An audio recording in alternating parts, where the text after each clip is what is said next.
বিশ্বনবী ভাবতেন 40 বছর বয়সে আমি নবী হলাম, তার আগে যা করলাম আল্লাহ এটা কি করবে।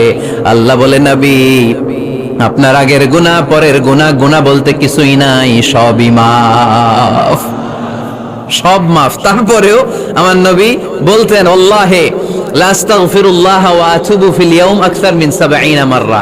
আমি এমন নবী যার কোনো গুনাহই নাই, আগের গুনাহও নাই, পরের গুনাহও নাই, তারপরেও আমি নবী প্রতিদিন 70 বারেরও বেশি তওবা আর ইস্তেগফার পড়ি।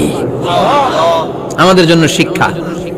তাহলে আল্লাহ বললেন, ওয়া ওয়াদানা আনকা বিজরাক, পাপের বোঝা আমি নামিয়ে দিলাম। বিশ্বনবীর কোনো পাপ নাই, পাপ মুক্ত। তাফসিরে 2 নম্বরে এসেছে বিজরুল গম, চিন্তার বোঝা। বিশ্বনবী সব সময় আমাদেরকে নিয়ে চিন্তা করতেন। কাকে নিয়ে চিন্তা? কথা বলেন। আমাদেরও চিন্তা আছে না নাই? কিসের চিন্তা? হ্যাঁ, টাকার চিন্তা। তো আমাদেরও চিন্তা আছে, বিশ্বনবীরও চিন্তা ছিল। 2 চিন্তা কি এক? বিশ্বনবীর কাঁধে তো পুরো উম্মার জিম্মাদারি। কিয়ামত পর্যন্ত যারা পৃথিবীতে আসবে সবার জন্য বিশ্বনবী কাঁদতেন। বিশ্বনবীর গোটা উম্মাহ নিয়ে চিন্তা। সব নবীকে আল্লাহ তাআলা একটা করে দোয়া দিয়েছিলেন আর বলেছিলেন, নবী একটা স্পেশাল দোয়া করার সুযোগ তোমাদেরকে দিলাম, ওই দোয়া করলেই কবুল হয়ে যাবে। কিন্তু সুযোগ পাবা জীবনে কয়বার? সবাই বলেন কয়বার? সব নবী কয়টা করে পাইছে? সব নবী তাদের দোয়াগুলো দুনিয়াতেই করে ফেলেছে। বিশ্বনবী বলেন, লিকুল্লি নবিয়্যিন দাওয়া মুস্তাজাবা। এই দুনিয়াতে সব নবীদের একটা করে মুস্তাজাবুদ দাওয়া আছে। আল্লাহ বলেছে, ও নবী একটা করে স্পেশাল দোয়া করার সুযোগ পাবা, দোয়াটা করা মাত্রই কবুল করে নেব।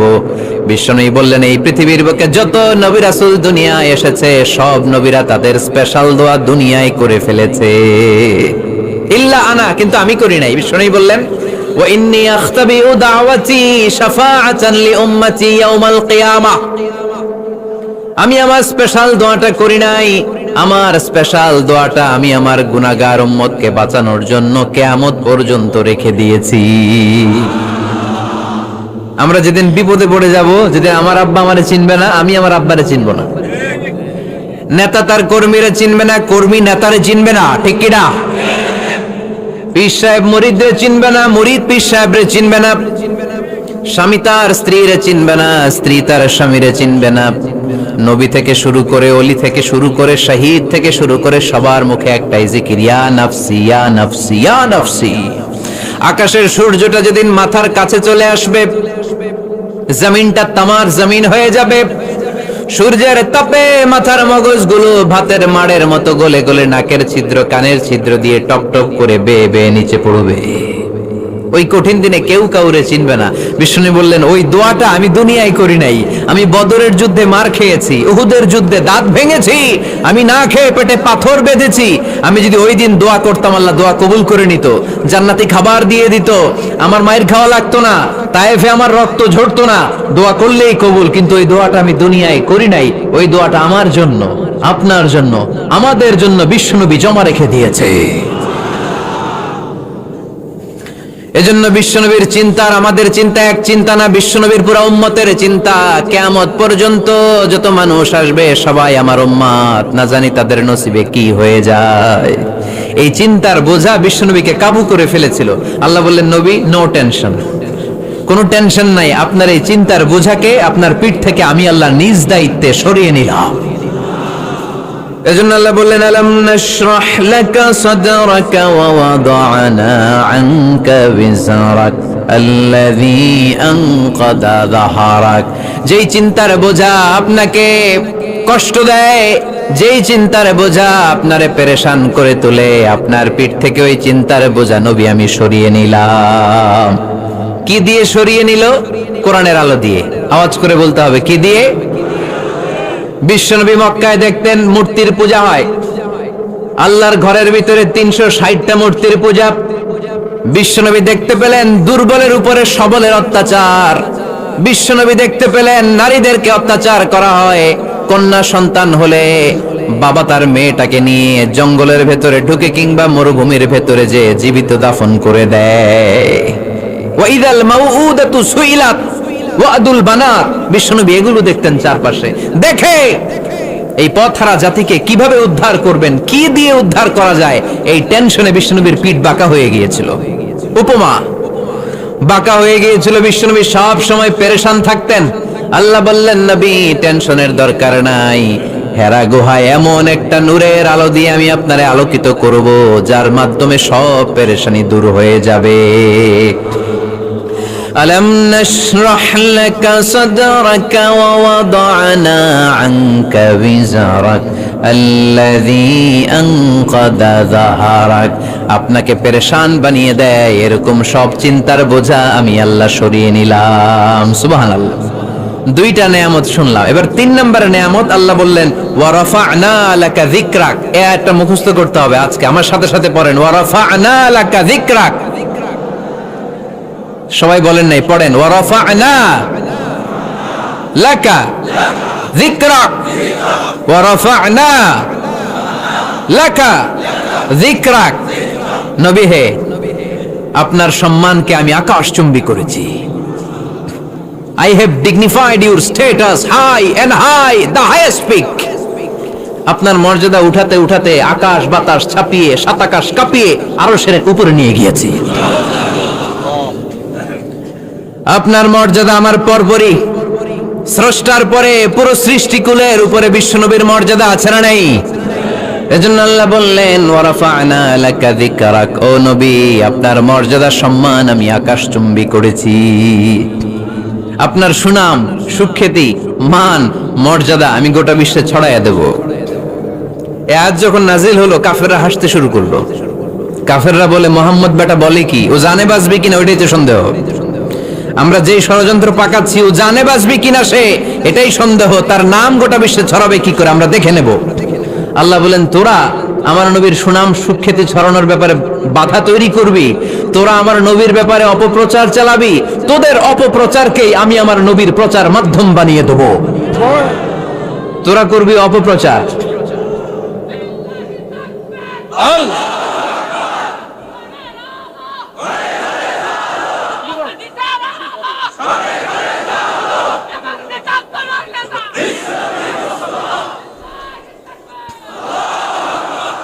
তোদের অপপ্রচারকে আমি আমার নবীর জন্য প্রচার মাধ্যম বানিয়ে দেব।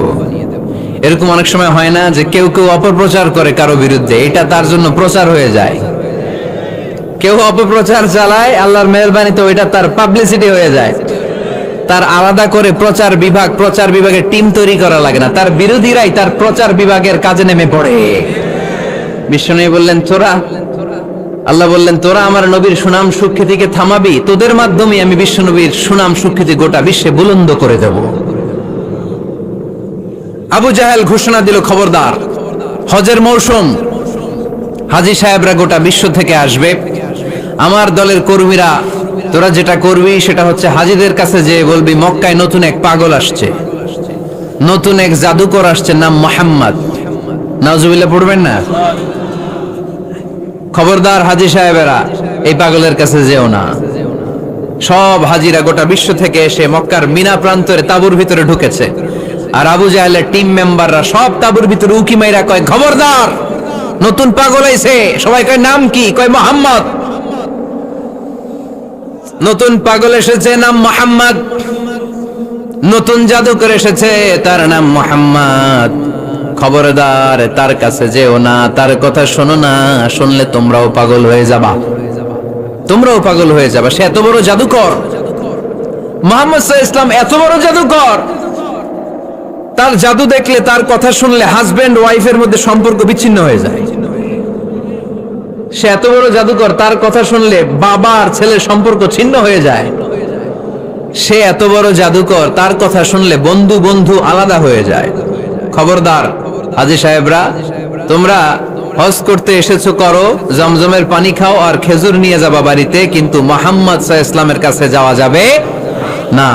আচ্ছা, আপনারা বুঝে শুনে উত্তর দেন। এই যে লক্ষ লক্ষ হাজী মিনার তাঁবুতে বসা, আর আবু জাহেলের লোকটা যে বলল নতুন জাদুকরের নাম মুহাম্মদ, তার কাছে যেও না, এই লক্ষ লক্ষ হাজীরা এর আগে জীবনেও মুহাম্মদ সাল্লাল্লাহু আলাইহি ওয়াসাল্লামের নাম শুনছে? তার মানে মুহাম্মদ সাল্লাল্লাহু আলাইহি ওয়াসাল্লামের নাম তাদের কানে পৌঁছে দেওয়ার দায়িত্ব আবু জাহেল নিজেই নিয়ে নিয়েছে। চিল্লায় এখন ঠিক কি না? অপপ্রচার প্রচার হয়ে গিয়েছে। আর সবাই মনে মনে ভাবে, কয় কি, এত বড় জাদুকর, হজ করি আর না করি, এর না দেখা যাওয়া যাবে না। হজ তাড়াতাড়ি কোন রকম সাইরা এই জাদুকরের কাছে আগে যাব, দেখি কেমন জাদু দেখায়, দেখি কত বড় ম্যাজিশিয়ান, দেখি তো কত বড় পাগলের। কারণ আল ইনসানু হারিসুন আলা মা মুনিআ, মানুষকে যেটা নিষেধ করা হয় বেশি মানুষ এটা করতে চায়।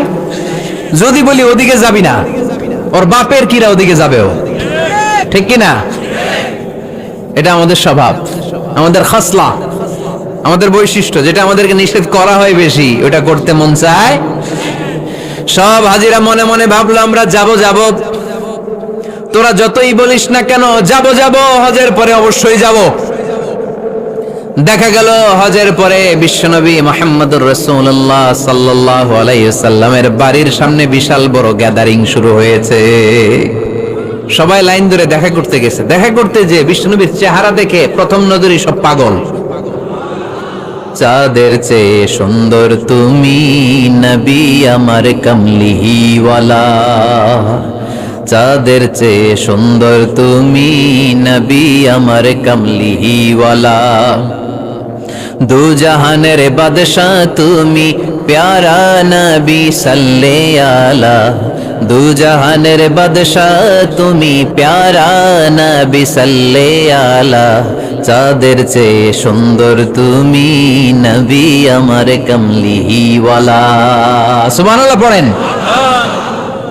এত সুন্দর চেহারা, বিষ্ণু ঈসা ইসলামের চেহারার মতো এরকম চেহারার মানুষ পৃথিবীতে আছে? দ্বিতীয়টা, অনেকে বলে সাইয়েদনা ইউসুফ আলাইহিস সালামের চেহারা নাকি বেশি সুন্দর। সুন্দর ঠিক, কিন্তু আমার নবীর চাইতে বেশি নয়। বিষ্ণু বলতেন আনা মালিহুন ওয়া আখি ইউসুফু সাবিহুন, আমার ভাই ইউসুফ হচ্ছে সাবিহ, সাবিহ মানে সাদা সুন্দর ধবধবে, আর আমি হচ্ছে মালিহ, মালিহ মানে এসেছে মিলহন থেকে, মিলহন মানে লবণ, মানে লাবণ্যময় সুন্দর। আমার ভাই ইউসুফ নবী সাদা সুন্দর, আমি লাবণ্যময় সুন্দর। কোনটার দাম বেশি? লাবণ্যময় সুন্দরের দাম বেশি।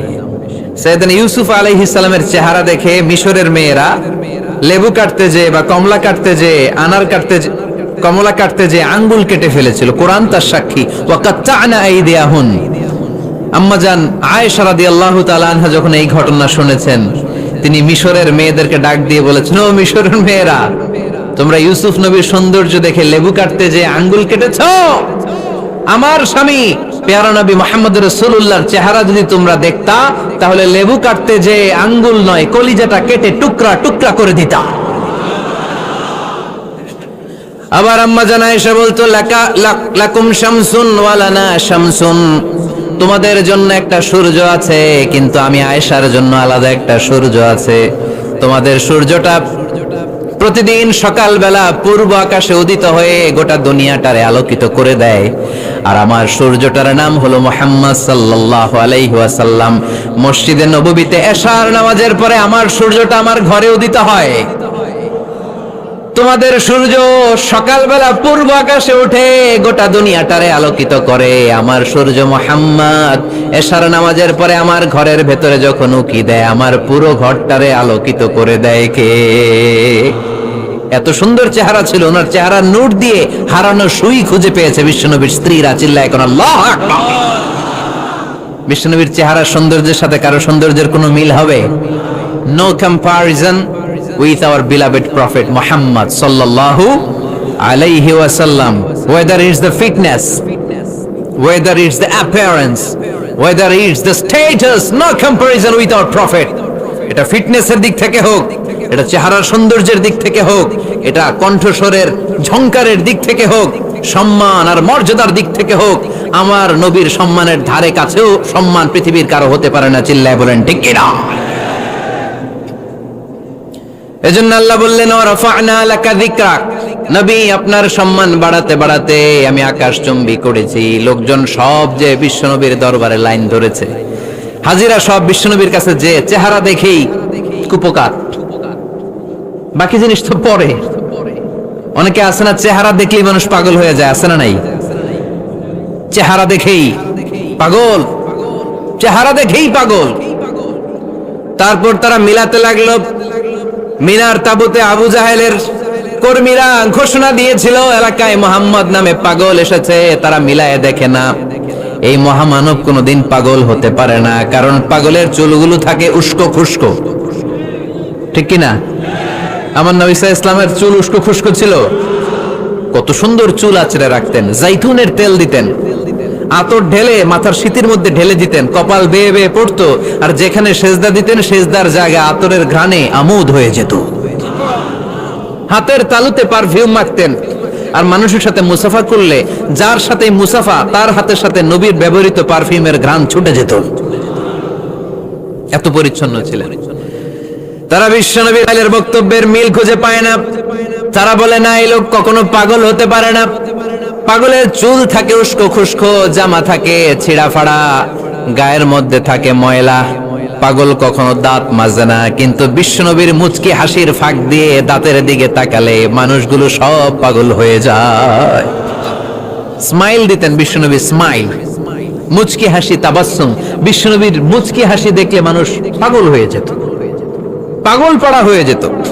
তারা বলে না না, এই মহামানব তো কখনো পাগল হতে পারে না। আবার মিলাতে লাগলো আবু জাহেলের কর্মীরা বলেছিল এটা নাকি বড় জাদুকর, কিন্তু তারা বলে না না, এই অসাধারণ লোকটা জাদুকরও হতে পারে না, সে তো কোনো মন্ত্র পড়ে না। জাদু করার জন্য মন্ত্র পড়ার দরকার আছে না নাই? বিষ্ণুনবী কি মন্ত্র পড়তো? বিষ্ণুনবী কি পড়ে শোনাতো? চিল্লায় বলেন, কি পড়ে শোনাতো? কোরআন শোনাতো। এত সুন্দর কণ্ঠ ছিল বিশ্বনবীর, পাগল হয়ে যেত মানুষ শুনতে শুনতে, পাগল পাড়া হয়ে যেত, বিমুগ্ধ হয়ে যেত। তারা সবাই বলতে আরম্ভ করলো, আবু জাহেল তুমি মিথ্যাবাদী, তবে তোমাকে ধন্যবাদ এরকম একটা মানুষের সাথে পরিচয় করিয়ে দেওয়ার জন্য। সুবহানাল্লাহ কইলেন না?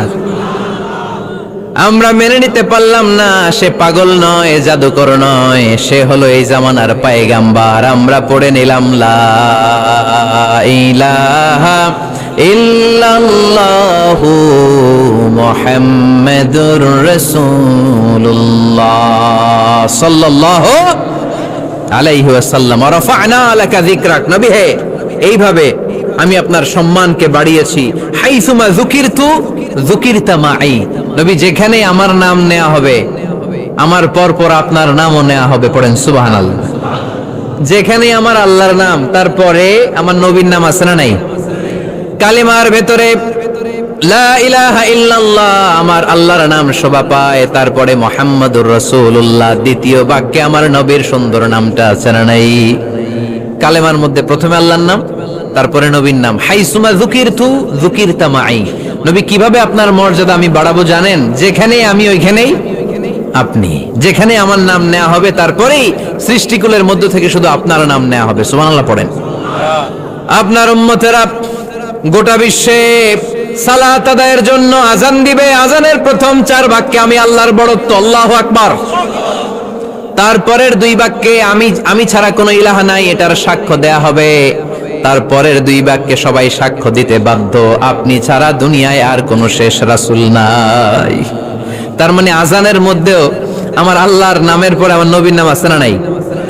এরপর আমরা একামত দিয়ে জামাত শুরু করি। এই জামাতের আগে যে একামতটা দেই, এই একামতেও আল্লাহর নামের পরে আমার নবীর নামটা আছে না নাই? আল্লাহু আকবার, আল্লাহু আকবার।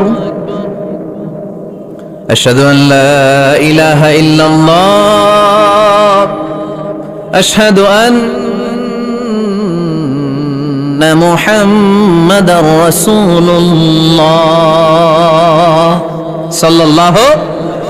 তার মানে আজানে আমার নামের পরে আপনার নাম, একামতে আমার নামের পরে আপনার নাম।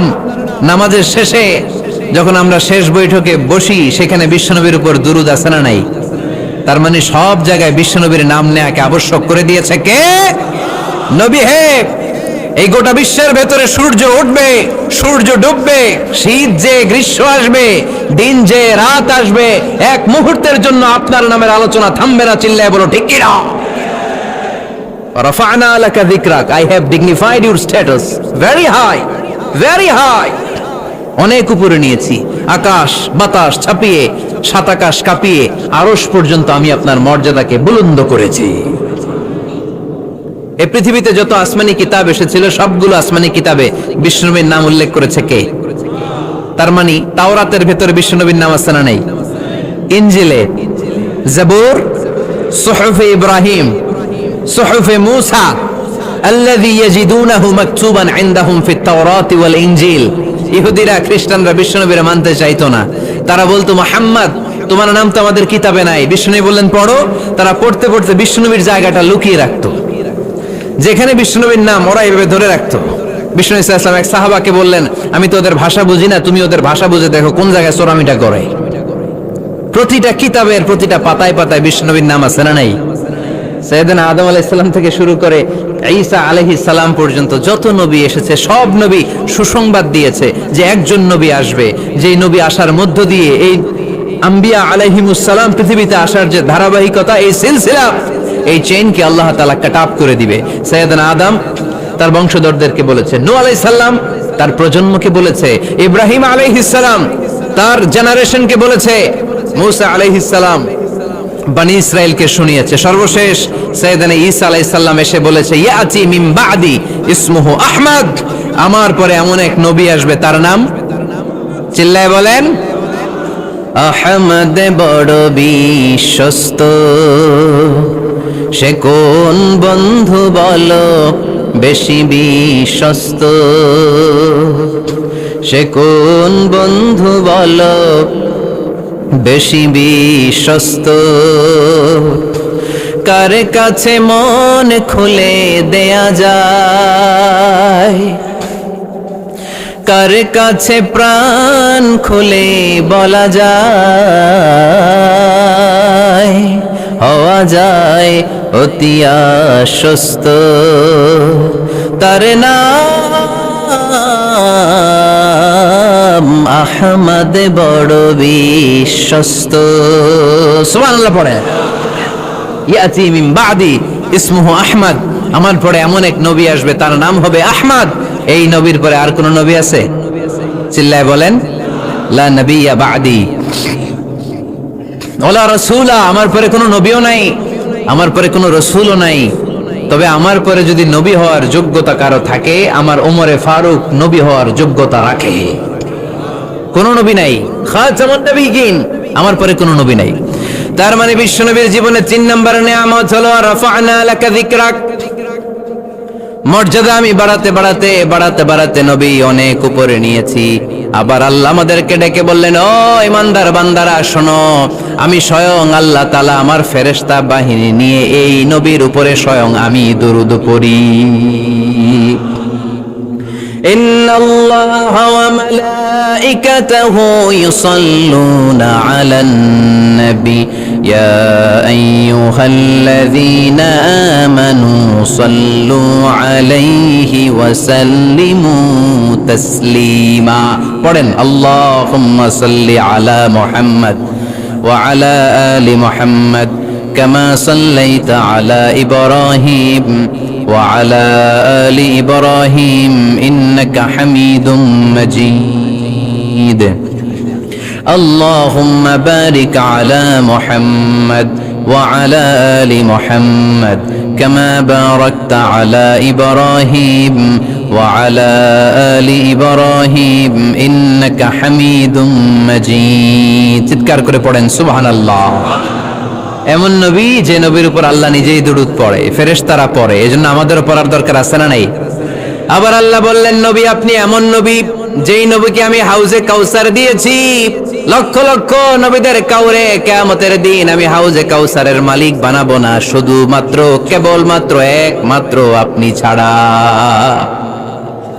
ইন্না আ'তাইনাকাল কাউসার ফাসাল্লি লিরাব্বিকা ওয়ানহার ইন্না শানিআকা হুয়াল আবতার। সুবহানাল্লাহ পড়েন। এই হাউজে কাউসারের পানি খেতে চান, পান করতে চান? বিশ্বনবী না দিলে খাইতে পারবো আমরা? হাউজে কাউসার পান করতে চান কারা? হাত তুলে দেখান।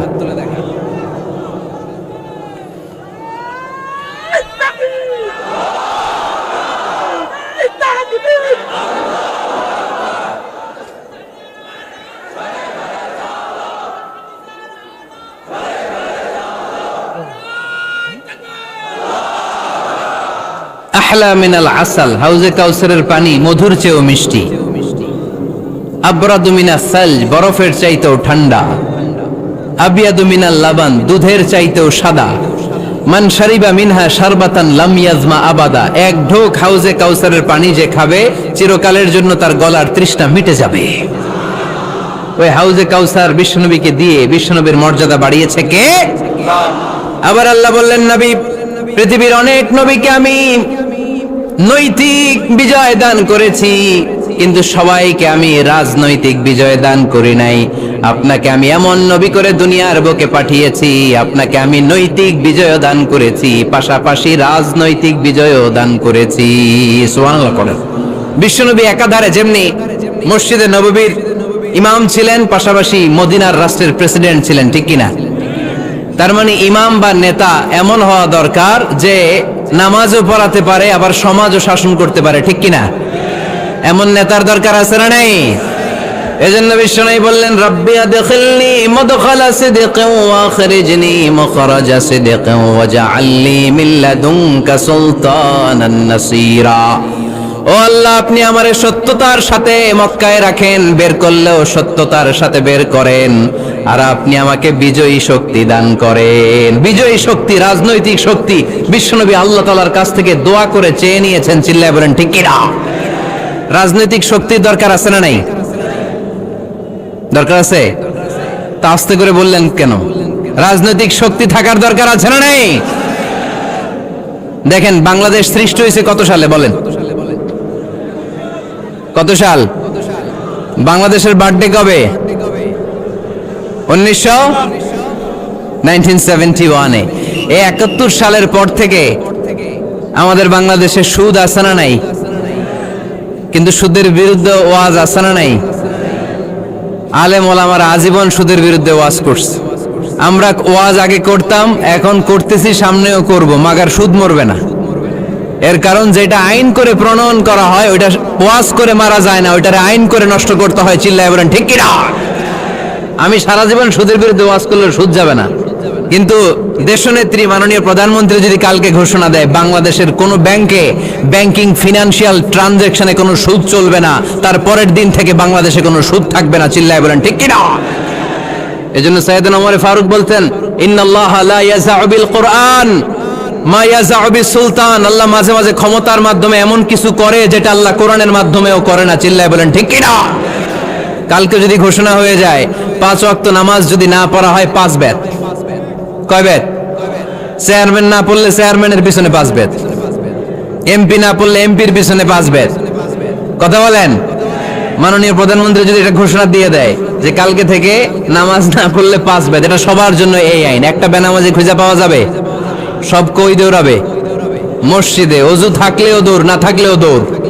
কারণ মায়ের উপরে কোনো ওষুধ আছে? কথা বলেন। কারণ মায়েরে ভিটামিন আছে, মায়েরে কি আছে? এজন্য ইন্নাল্লাহা লা ইয়াযাউ বিল কুরআন মা ইয়াযাউ বিস সুলতান। মাঝে মাঝে আল্লাহ ক্ষমতা দিয়ে এমন কিছু করে যেটা মাঝে মাঝে আল্লাহ কোরআন দিয়েও করে না। এজন্য অনেক নবীকে নৈতিক বিজয় দান করলো, বিশ্ব নবীকে শুধু নৈতিক বিজয় নয়, পাশাপাশি রাজনৈতিক বিজয়ও দান করেছে কে? তিনটা নিয়ামতের ঘোষণা দিয়ে আল্লাহ বললেন, আলাম নাশরাহ লাকা সাদরাকা ওয়া ওয়াদা'না আনকা বিজরাক আল্লাযী আনকাদা যাহরাক ওয়া রাফা'না লাকা যিকরাক। পড়েন সুবহানাল্লাহ। নবী হে, আপনার মর্যাদা আমি অনেক বাড়িয়েছি। আপনার কথা শুধু মুসলমানেরাই বলে না, হিন্দুরাও বলে। আছে না নাই?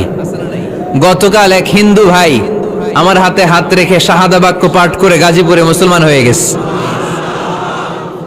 বিশ্বনবীর কথাগুলো যখন তারা শোনে, তারা নিজেদেরকে ধরে রাখতে পারে না। আপনারা মহাত্মা গান্ধীর নাম শুনেছেন? তিনি ভারতের অবিসংবাদিত নেতা। বিশ্বনবীর ব্যাপারে কমেন্ট করেছেন যে এরকম নেতা পৃথিবীতে আর দ্বিতীয়টা কখনো হবে না। মহাত্মা গান্ধী কি মুসলমান না হিন্দু? গোটা বিশ্বের খ্রিস্টানরা বিশ্বনবীকে নিয়ে এখন মাতোয়ারা। মাইকেল এইচ হার্ট খ্রিস্টান, একটা বই লিখে গোটা বিশ্ব কাঁপিয়েছেন, দি 100 ranking of the most influential people and person in the world. পৃথিবী কাঁপানো 100 জন মনীষীর জীবনী নিয়ে একটা বই তিনি করেছেন। এই 100 জন মনীষীর জীবনীর মধ্যে যাকে নাম্বার 1 তিনি করেছেন, তিনি হচ্ছেন আমার নবী, আপনার নবী, পেয়ারা নবী, বিশ্বনবী মুহাম্মদুর রাসূলুল্লাহ সাল্লাল্লাহু আলাইহি ওয়াসাল্লামের। মাইকেল এইচ হার্ট কি মুসলমান? সে একজন খ্রিস্টান। তার মানে ওয়ারাফা'না লাকা যিকরাক, বিশ্বনবীর সম্মান শুধু আমাদের মুখ দিয়ে প্রচারিত হয় না, ইহুদি খ্রিস্টান বৌদ্ধদের মাধ্যমেও বিশ্বনবীর সম্মানকে বাড়িয়ে দিচ্ছে কে? I have studied him, the wonderful man, in my opinion far from the antichrist, and he must be called the savior of humanity. খ্রিস্টানরা বলছে আমরা এই মুহাম্মাদের জীবনী গবেষণা করে পড়েছি, তাকে খ্রিস্টান বিরোধী বলা তো দূরের কথা, তাকে মানবতার ত্রাণকর্তা বলতে হবে। তিনি গোটা বিশ্বের জন্য সুপারম্যান হয়ে পৃথিবীতে এসেছে। As a father, as a teacher, as a lawgiver, as a lawmaker, Muhammad is the superman of the world. স্বামী হিসেবে, পিতা হিসেবে, নেতা হিসেবে, নবী হিসেবে মুহাম্মদ ইসলাম সাধারণ কোনো মানুষ নয়, তিনি গোটা বিশ্বের জন্য সুপারম্যান হয়ে পৃথিবীতে আগমন করেছে। ওয়ারাফা'না লাকা যিকরাক, নবী দুশ্চিন্তা করবেন না, টেনশন করবেন না, আমি আপনার সম্মানকে বাড়িয়ে দেব। এই তিনটা নেয়ামতের বর্ণনা সূরা ইনশিরাহের ভিতরে বর্ণনা করলেন কে? এরপরে রাব্বুল আলামিন বিশ্বনবীকে নেয়ামতের বর্ণনার ঘটনা শুনিয়ে বিশ্বনবীকে সান্ত্বনা বাণী শোনাচ্ছেন আর পড়ছেন ফা ইন্না মাআল উসরি ইউসরান, ইন্না মাআল উসরি ইউসরা। নবী গো, নিশ্চয়ই কষ্টের পরে আছে আনন্দ, দুঃখের পরেই আছে সুখ। সুবহানাল্লাহ। কষ্টের পরে আনন্দ, দুঃখের পরে The struggle isn't permanent in our life. দুঃখ কষ্ট এটা আমাদের জীবনে পার্মানেন্ট না, এটা সাময়িক। আচ্ছা আওয়াজ করে উত্তর দেন তো, এক বছরে কয়দিন আপনাদের ফরিদপুরে? কয়দিন? 365 দিন। গত 365 দিনে না খেয়েছিলেন কয়দিন?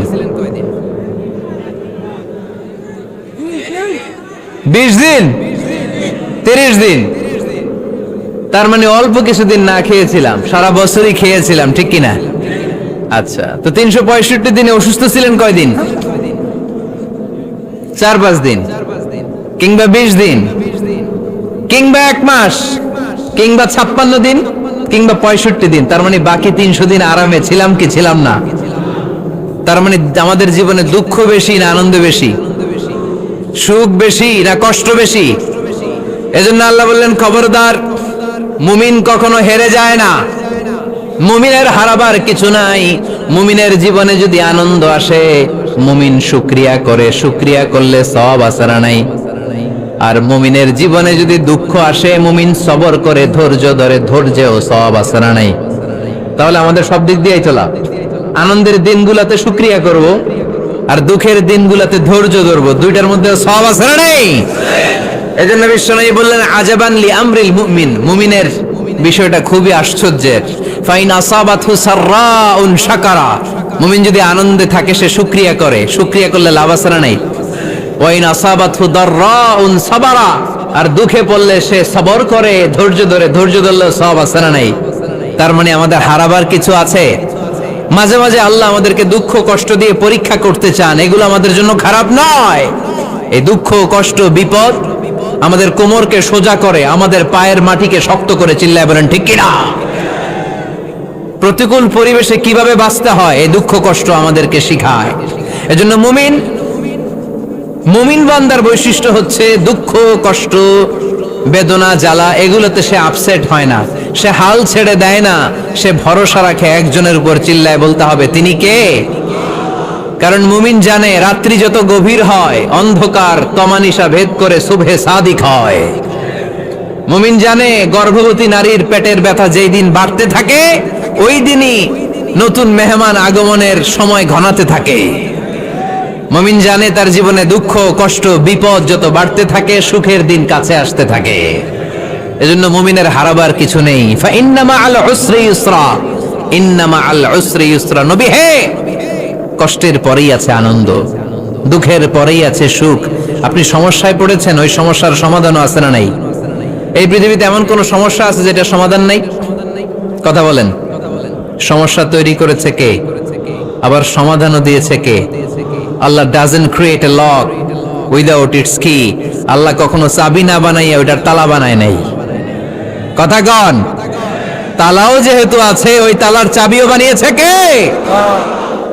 মান সাল্লাল্লাহু দান ইল্লা আনজালাল্লাহু লাহু শিফা, আল্লাহ দুনিয়ায় এমন কোন রোগ পাঠায় নাই যেই রোগের ঔষধ বানায় নাই, এমন কোন রোগ নাজিল করে নাই যেই রোগের কোন চিকিৎসা বানায় নাই, হয়তো সেটা আবিষ্কার হয় নাই। অনেকে ক্যান্সারের কথা বলতে পারেন যে হুজুর ক্যান্সার এমন রোগ, এই ক্যান্সার তার নাই কোনো অ্যান্সার, কিন্তু বিজ্ঞানীরা বলতেছে এটারও অ্যান্সার আবিষ্কৃত হচ্ছে।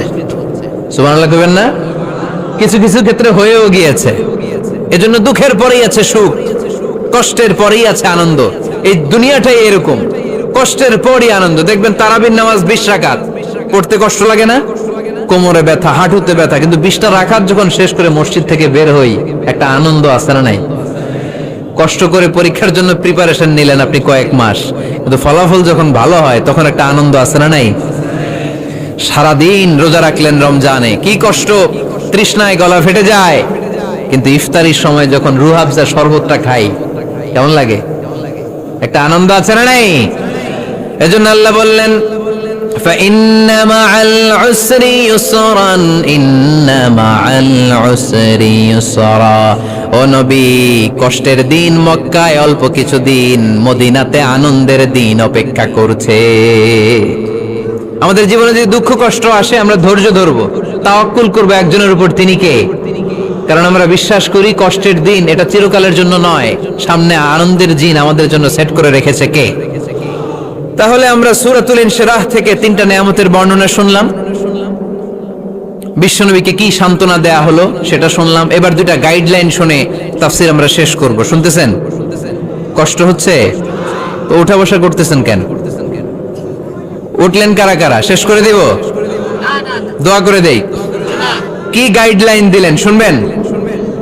কে কে শুনবেন না হাত তোলেন।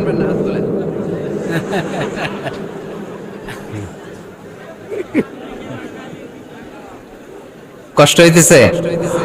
গরম লাগতেছে না?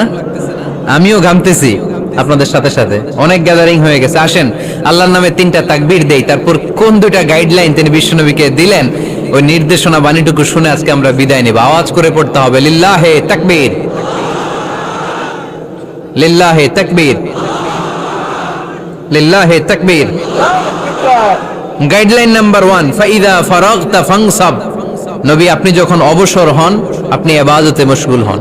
ফানসাব ফিল ইবাদা, তাফসীর ইবনে কাসিরে এসেছে আপনি ইবাদতে মশগুল হন যখন আপনি অবসর পান।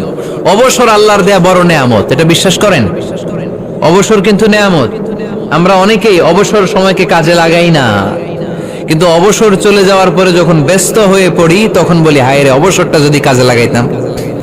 পরীক্ষার পরে 3 মাস ছুটি ছিল, এই 3 মাস অবসরে যদি পড়তাম তাইলে তো আজকে ভার্সিটিতে চান্স পেয়ে যেতাম, ঠিক কি না? এজন্য বিশ্বনবীর আল্লাহ বললেন নবী ফাইযা ফারাগতা ফানসাব ওয়া ইলা রাব্বিকা ফারগাব। মাদানী জীবনে, মাক্কি জীবনে, দাওয়াতি কার্যক্রমের পরে, রাষ্ট্রীয় কার্যক্রমের পরে যখনই আপনি অবসর পাবেন তখনই আপনি ইবাদত করেন, তখনই বেশি বেশি আল্লাহর কাছে দোয়া করেন। দোয়াটা খুব শক্তিশালী, কিন্তু আমরা অনেকে জানি না কি করে দোয়া করতে হয়। সিনসিয়ার দোয়া ইজ লাইক এ মিসাইল। আপনারা প্রায় পত্রিকায় শুনবেন আমেরিকা অমুক দেশে মিসাইল হামলা করেছে, শুনছেন? মিসাইল হামলা এমন হামলা, কত সেন্টিমিটার বেগে যে কোন জায়গায় অ্যাটাক করবে, যেখানে মারার কথা ওখানে পড়বে। ঠিক দোয়াটা হচ্ছে মিসাইলের মতো। আপনি যদি দোয়ার মতো দোয়া করতে জানেন ওই দোয়াটাও জায়গা মতো যে ভেদ করবে, চিল্লায় এখন ঠিক কিনা? কিন্তু আমরা দোয়া করতে জানি না, কি করে দোয়া করতে হয় এটা জানি না। বিশ্বনবীকে আল্লাহ বললেন নবী ফাইদা ফারাগতা ফানসাব, যখন আপনি অবসর হবেন তখন আপনি দোয়া করেন, আল্লাহর কাছে চান। বেশি বেশি চাইলে খুশি হয় কে? তার মানে প্রথম ঘোষণা হলো ফাইদা ফারাগতা ফানসাব। প্রথম নির্দেশনা হলো নবী যখনই আপনি অবসর পাবেন ইবাদত করবেন এবং দোয়া করবেন, বেশি বেশি আল্লাহর কাছে চাইবেন। 2 নাম্বার দিক নির্দেশনা হলো ওয়া ইলা রাব্বিকা ফারগাব, সব সময় আপনি আপনার আল্লাহর দিকে মনোনিবেশ করবেন। বিপদে পড়লে ডাকবো কারে? আমাদের অসুস্থতাকে সুস্থতায় পরিণত করে দিতে পারে কে? চাকরির জন্য পাগল পারা, চাকরি নাই, চাকরির ব্যবস্থা করে দিতে পারে কে? বিদেশে যেতে মনে চায়, পাসপোর্ট দিয়ে রেখেছি, ভিসা নাই, ভিসা লাগাই দিতে পারে কে? কিন্তু আমরা দুঃখ কষ্ট বেদনা কিছু একটা হইলেই সবার আগে আল্লাহরে শেয়ার করার আগে ফেসবুকে শেয়ার মেরে দিই। আছে না নাই? আপনাদের ফেসবুক অ্যাকাউন্ট আছে নাকি? কার কার আছে দেখি?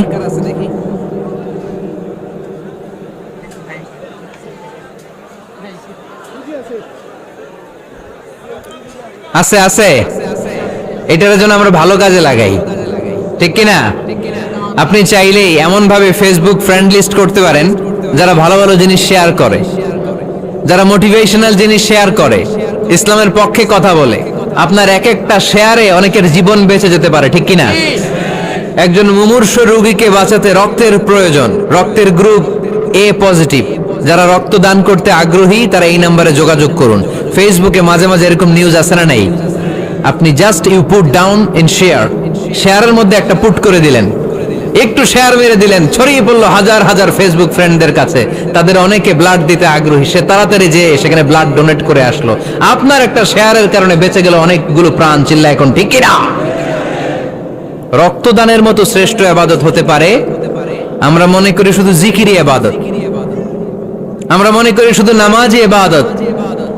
রক্তদান, এক ব্যাগ রক্ত থেকে অনেক মানুষকে বাঁচানো যায়। এর মধ্যে আছে হিমোগ্লোবিন, এর মধ্যে আছে প্লাটিলেট, আছে প্লাজমা। রক্তে একটা উপাদান আছে প্লাজমা, নাম শুনছেন? আগুনে পোড়া রোগীকে বাঁচাতে এই প্লাজমা লাগে। হসপিটালের বার্ন ইউনিটে যেয়ে দেখবেন মানুষ কিভাবে চিল্লায়। নুসরাত নামে একটা মেয়ে মারা গেল না, এক বদমাইশের কবলে পড়ে মারা গেল না? তাকে আগুন জ্বালিয়ে দেয়া হয়েছিল তার গায়ে, তার প্লাজমা গুলো জ্বলে গিয়েছিল। আগুনে পোড়া রোগীর যে কি কষ্ট, একটু দেখার জন্য হসপিটালের বার্ন ইউনিটে যাবেন, দেখবেন যে কি কষ্টে আছে তারা। এই প্লাজমা গুলোকে অনেক সেন্টিগ্রেড তাপমাত্রা নামিয়ে ঠান্ডা করে দেহে পুশ করা হয়। আপনার এক ব্যাগ রক্ত থেকে প্লাজমা আলাদা করা হবে, প্লেটলেটস আলাদা করা হবে, হিমোগ্লোবিন আলাদা করা হবে, শ্বেতকণিকা, লোহিত কণিকা আলাদা করে অনেকগুলো মানুষ বেঁচে যাবে। এজন্য ফেসবুক থাকাটা দোষের কিছু না, তবে ভালো কাজে আমরা ব্যবহার করব, ঠিক কিনা? আপনার ফেসবুক শেয়ারিং আপনার জান্নাতি বানাতে পারে, আর আপনার ফেসবুক শেয়ারিং আপনার জাহান্নামের লাকড়ি বানাতে পারে। চিল্লায় বলেন ঠিক কিনা? So the decision is yours, সিদ্ধান্ত আপনাকে নিতে হবে আপনি কিভাবে করবেন। যে কোনো বিপদে ওয়া ইলা রাব্বিকা ফারগাব, কোন দিকে মনোনিবেশ না করে কার দিকে মনোনিবেশ করব? যে কোনো বিপদ আপদ ফেসবুকে শেয়ার করার আগে শেয়ার করব কার কাছে? আমাদের যার যা লাগে আল্লাহ সবও যদি দিয়ে দেয়, আল্লাহর ধনভাণ্ডারের 1 ইঞ্চিও কমবে? হাদিসে কুদসিতে আল্লাহ বললেন, লাউ আন্না আউওয়ালাকুম ওয়া আখিরাকুম ওয়া ইনসাকুম ওয়া জিন্নাকুম, পৃথিবীর সব জিন, পৃথিবীর সব মানুষ বিশাল মরুভূমিতে দাঁড়িয়ে যদি আমার কাছে চাইতে শুরু করে, আল্লাহ এটা দাও, ওটা দাও, ওটা দাও, আমি আল্লাহ তোমাদের সব চাহিদাও যদি মিটিয়ে দেই, আমি আল্লাহর ধনভাণ্ডারের 1 ইঞ্চিও কমবে না। এজন্য চাইবো কার কাছে? বিপদে আপদে ভরসা করব কার কাছে? আর অবসরগুলোকে কাজে লাগানোর দরকার আছে না নাই? স্বাবলম্বী হওয়ার চেষ্টা করার দরকার আছে না নাই? ফাইন্নামা আল উসরি ইউসরা, ইন্নামা আল উসরি ইউসরা। নবী হে, কষ্টের পরেই আছে সুখ, দুঃখের পরেই আছে আনন্দ। সব সময় মানুষের সময় একরকম কাটে না। এজন্য আমরা তাওয়াক্কুল করতে চাই একজনের উপর, তিনি কে?